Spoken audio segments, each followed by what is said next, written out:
दोस्तों आज हम रतन टाटा जी के बारे में जानेंगे। जैसा कि हम जानते हैं हमारे रतन टाटा जी टाटा मोटर के सबसे बेहतरीन चेयरमैन रहे हैं। रतन टाटा बेहतरीन चेयरमैन होने के साथ साथ एक जिंदा दिल इंसान भी हैं।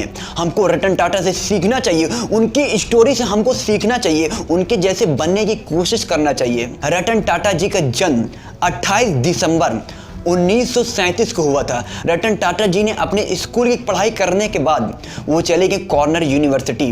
बचपन में ही उनके माता पिता का डिवोर्स हो गया। वो अपने दादी के साथ रहते थे। उनकी दादी ने हमेशा उनको एथिक्स और मॉरल का पाठ पढ़ाया, चाहे कुछ भी हो जाए लेकिन खानदान पे कोई भी आंच नहीं आनी चाहिए।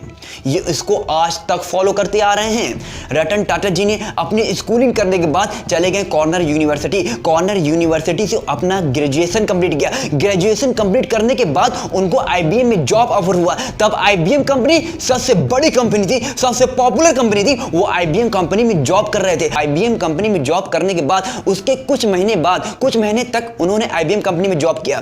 फिर उसके बाद अचानक से उनकी दादी की तबीयत खराब हो गई, जिसकी वजह से उनको इंडिया आना पड़ा। इंडिया आने के बाद उन्होंने टाटा स्टील में काम करने लगे। टाटा स्टील में जब वो काम कर रहे थे, टाटा स्टील में उनका मन नहीं लग रहा, तो उसमें उनका इंटरेस्ट नहीं था। जब ये बात उन्होंने जे.आर.डी. टाटा से कही, तो अब जे.आर.डी. टाटा ने रतन टाटा को नेल्को कंपनी संभालने को दिया।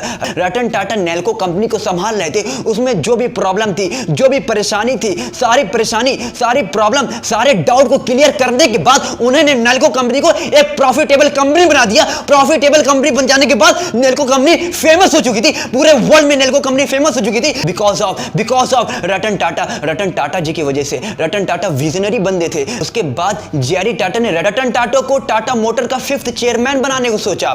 जब उन्होंने ये सारी बात अपने टीम मेंबर से कर रहे थे, तो कोई भी टीम मेंबर इस बात से एग्री नहीं था, कोई भी टीम मेंबर इस बात से सहमत नहीं था कि रतन टाटा टाटा मोटर के 5th चेयरमैन बने। जे.आर.डी. टाटा ने किसी की ना सुनते हुए रतन टाटा को टाटा मोटर का 5th चेयरमैन बना दिया। जब रतन टाटा टाटा मोटर के 5th चेयरमैन बने, तो रतन टाटा ने टाटा मोटर की सारी प्रॉब्लम, सारी मुश्किल, सारी परेशानी को देखने के बाद उन्होंने टाटा मोटर को ग्रो करने में लग गए। टाटा मोटर में जो भी परेशानी थी उसको देखते हुए, जो भी प्रॉब्लम आ रही थी उसको देखते हुए उन्होंने टाटा मोटर ग्रो करने लगे। उसके कुछ महीने के बाद टाटा मोटर एक सक्सेसफुल कंपनी बन चुकी थी। उसके बाद एक बहुत बेहतरीन पावरफुल किस्सा मैं आपके साथ शेयर करने जा रहा हूं रतन टाटा जी के बारे में। साल 2000 में टाटा मोटर लॉस में जा रहा था। टाटा मोटर कंपनी लॉस में जा रही थी। उसके बाद रतन टाटा जी ने डिसीजन लिया कि हम टाटा मोटर को फोर्ड मोटर को बेच देंगे। उसके बाद जब फोर्ड कंपनी के पास रतन टाटा गए अपनी टाटा मोटर बेचने के लिए, फोर्ड कंपनी के पास गए, तो फोर्ड कंपनी के ओनर घमंड में आ गए थे। फोर्ड कंपनी के ओनर रतन टाटा से कह रहे थे कि हम आपकी कंपनी खरीद कर आप पर एहसान कर रहे हैं। ये बात सुनने के बाद ये बात रतन टाटा को चुभ गई। उसके बाद रतन टाटा तुरंत इंडिया आए। उसके बाद रतन टाटा ने कहा कि हम अपनी कंपनी नहीं बेचेंगे। इंडिया आने के बाद रतन टाटा अपने 100% अपनी कंपनी में देने लगे, देखने लगे कौन सी प्रॉब्लम आ रही है जिसके वजह से हमारी कंपनी ग्रो नहीं हो रही, जिसके वजह से हमारी टाटा मोटर चल नहीं रही है। सारे प्रॉब्लम, सारी परेशानी को मद्देनजर रखते हुए रतन टाटा ने सारी अपनी डॉट, सारी प्रॉब्लम को सॉल्व कर दिया।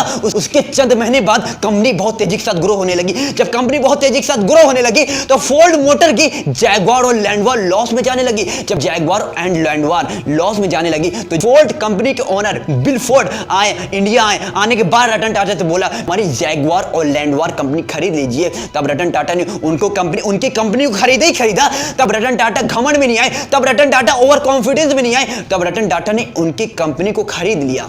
तब बिल फोर्ड ने कहा रतन टाटा जी से, आप मेरी कंपनी खरीद कर मुझ पर एक एहसान कर रहे हैं। जैगवार और लैंडवार में जो प्रॉब्लम आ रही थी, सारी प्रॉब्लम को मद्देनजर रखते हुए उसकी सारी परेशानी को दूर किया। उसके चंद दिनों बाद रतन टाटा जी ने जैगवार और लैंडवार को भी सक्सेसफुल कंपनी बनाया। हमको ये बात मानना पड़ेगा कि रतन टाटा दिल के बहुत सच्चे इंसान हैं।